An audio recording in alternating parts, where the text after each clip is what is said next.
let's discuss cyclonic winds. So, you may have heard about cyclones. Let's know how does it happen and what is cyclone. So, what happens is that whenever the low pressure area or high pressure area develops over the water surface, cyclones come. And there are two types of cyclone. One is cyclone and another one is anticyclone. So, let's discuss it one by one. So what happens is that जब भी ocean या water bodies में high pressure create होते हैं, whenever high pressure is created over a water surface, then what happens, जितनी भी winds होती हैं, they start blowing in spiral direction. वो क्या होती हैं, spiral direction में इस तरह से वो move करना start करती हैं. Okay, and this is I am talking about anticyclone. ये मैं एंटीसाइक्लोन के बारे में आपको बता रही हूँ. एंटीसाइक्लोन्स कब आते हैं, जब किसी एक वाटर बॉडीज में अगर हाई प्रेशर क्रिएट हो रहा है at the centre, then all the winds start blowing in a spiral direction. वो स्पाइरल डायरेक्शन में मूव करने ब्लो करने स्टार्ट करते हैं. And this is about anticyclone. I am talking about anticyclone. So, anticyclone is what? Anticyclone is the wind which prevails or which blows in a spiral direction due to high pressure created over water surface. Okay? And इस condition में जो wind है वो बहुत ही gently blow करती हैं. Okay? It blows gently. And इसकी जो direction होती है, it is क्लॉकवाइज डायरेक्शन में ये ब्लो करती हैं. I hope you know what is clockwise direction. Okay, like suppose this, मैं आपको बताती हूँ. अगर विंड इस डायरेक्शन में ब्लो कर रही है, टॉप से अगर वो लेफ्ट की तरफ मूव कर रही हैं, that is known as clockwise. Okay, and anti clockwise is this direction. जब वो टॉप से राइट की तरफ मूव कर रही हैं, this is known as anti clockwise. Understand? So anti cyclones क्या होते हैं?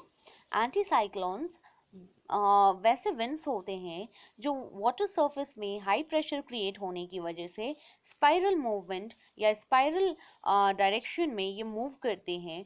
और इस टाइम पर जो विंड्स ब्लो होती हैं आसपास की रीजन में, वो क्या होती हैं? They are gentle winds. Okay, it is gentle winds.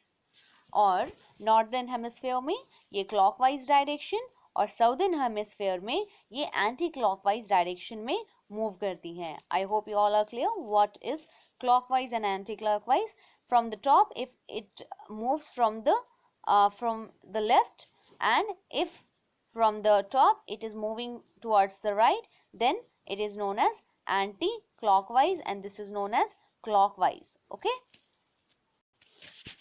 now let's discuss about cyclones because it is more important than anticyclones. So anticyclones, I hope you all are clear. एंटीसाइक्लोन्स क्या होते हैं?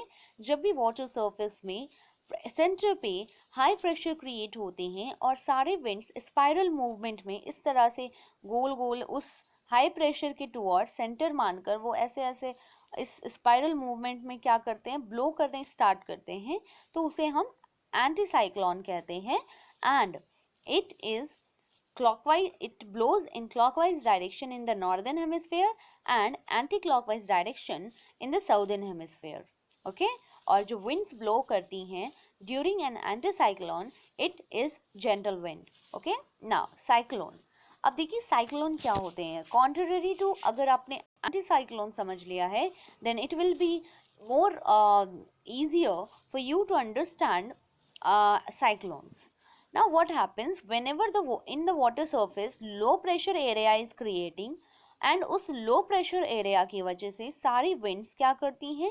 स्पाइरली मूव करने लगती हैं. ठीक है, इस तरह से मूव करने लगती हैं, तो वो क्या कहलाती हैं? It is known as cyclone. Okay, अब इसकी डायरेक्शन क्या होती है, किस तरह से ये मूव करते हैं? So in northern hemisphere it blows in anti clockwise direction. ये क्या? एंटी क्लॉकवाइज डायरेक्शन में ये मूव करती हैं, लाइक दिस.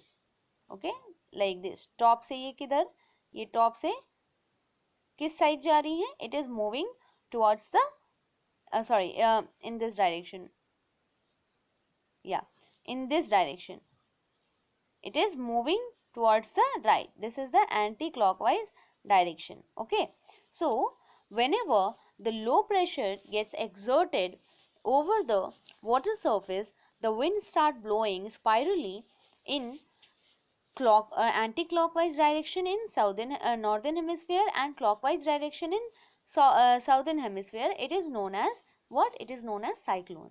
अब cyclone भी three types के होते हैं, और whenever the cyclone hit any water bodies, they destroy or they brings very high speed wind in the coastal areas or areas lying near to them. Okay, बहुत कई बार जब cyclones किसी कहीं पर भी किसी भी वाटर बॉडी में अगर लो प्रेशर क्रिएट हो रहे हैं और जब विंड स्पाइरली मूव करना स्टार्ट करते हैं, तो उसके आसपास की एरियाज जो होती है वहाँ पर जो विंड्स की स्पीड होती है वो बहुत ही ज़्यादा बढ़ जाती है, resulting in devastation and destruction of people and there habitats. Okay, कई बार साइक्लोन्स क्या होती है, बहुत ही ज़्यादा डिवास्टेटिंग होती हैं, डिस्ट्रक्टिव होती हैं, क्योंकि जब भी साइक्लोन्स प्रिवेल होती है या जब भी लो प्रेशर क्रिएट होता है किसी वाटर बॉडीज में, तो जो भी विंड होते हैं वो क्या स्पाइरली मूव करना स्टार्ट करते हैं, ब्लो करना स्टार्ट करते हैं, और आसपास की जितनी भी एरियाज होती हैं वहाँ पर बहुत ही हाई स्पीड विंड क्या होती है, ब्लो करना स्टार्ट करती हैं. अब देखिए विंड जो साइक्लोन्स भी हैं वो थ्री टाइप्स के होते हैं. One is tropical cyclone. Tropical cyclone, इस साइक्लोन में विंड की स्पीड 75 माइल्स पर आवर या फिर 75 माइल्स पर आवर से कम होती है. Okay, then is severe cyclone. Severe cyclone is the cyclone जहां पर विंड की स्पीड क्या होती है, it ranges from 75 to 120 miles kilometre per hour. अगर विंड की स्पीड साइक्लोन आने से विंड की speed 75 to 120 miles per hour है, then it will come under severe cyclone. And then आते हैं super cyclone. It is very very very devastating, क्योंकि यहाँ पर विंड की स्पीड जो है वो 120 माइल पर आवर से भी ज़्यादा होती है. मतलब आप समझ लीजिए कि कितनी ज़्यादा स्ट्रॉन्ग विंड्स ब्लो करती हैं, और जितनी ज़्यादा स्ट्रॉन्ग विंड्स ब्लो करेंगी उतने ज़्यादा हैबिटेट्स को वो डिस्ट्रॉय करेंगी, उतने ज़्यादा डिस्ट्रक्शंस वो करेंगी. ओके,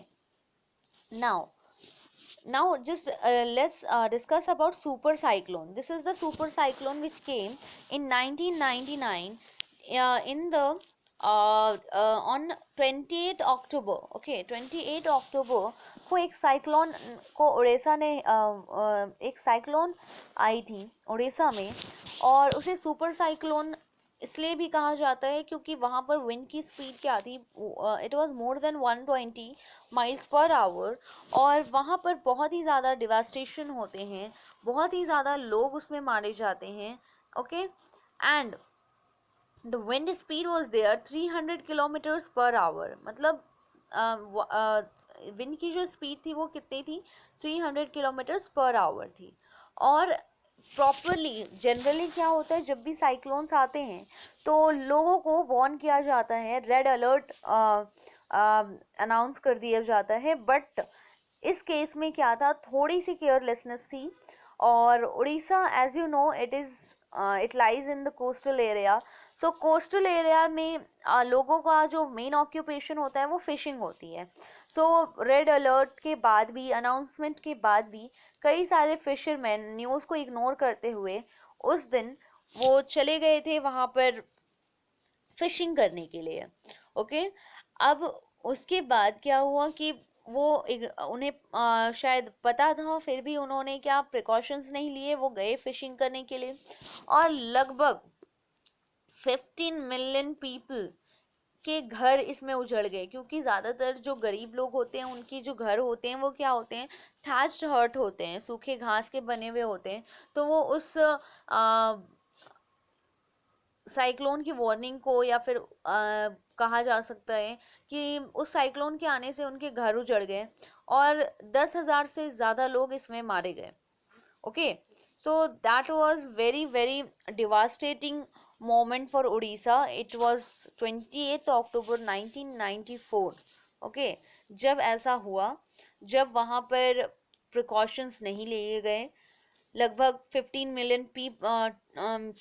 मिलियन पीपल के घर उजड़ चुके थे.